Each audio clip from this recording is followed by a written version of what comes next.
So my friend just texted me, and she's on a date with a guy that she matched with on Cuffed.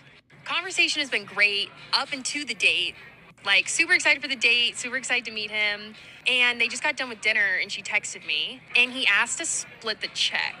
Like, I know it's a modern thing to do. It's totally fine. But I feel like for a first date, maybe not splitting the check is kind of the move. Like, it just left a little bit of a bad taste in her mouth, but she still really likes the guy. So she's a little conflicted now. Women are modern, right? You women are modern women, right? You're not women of old tradition. This is I've said this countless times before. Women are the problem, right? It is not men. Men aren't the problem in the dating market. Women are the problem. Why? Because here's the thing. Here's the duality or the hypocrisy or the insanity of women.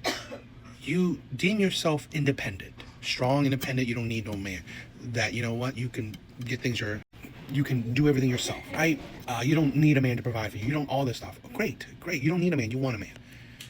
Women help. That women push. Women don't, push back. All these types of narratives, right?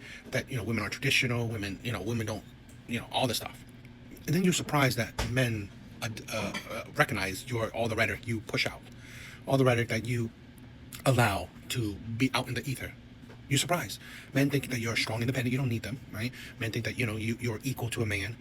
Men think that men shouldn't think any less of you, right? Men should treat you like an equal. It's like, isn't that what you wanted? That that you don't need a provider. That you don't want a provider or whatever, right?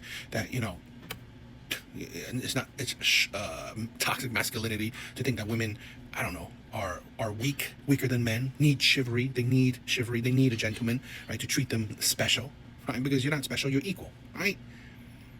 This is the duality. This is the hypocrisy of women. They don't realize that. And I'm not saying all women, right? But the problem is also a lot of women are not pushing back against the narrative, right? They're not pushing back against the feminist narrative, right? That you're strong, independent, you don't need no man. Women aren't pushing back against it. Not in general. So again, a lot of men grew up on these type of propaganda, these type of narratives, these type of, mindsets. So a lot of men believe it. Right? Because particularly, like I said, no woman is pushing back against it.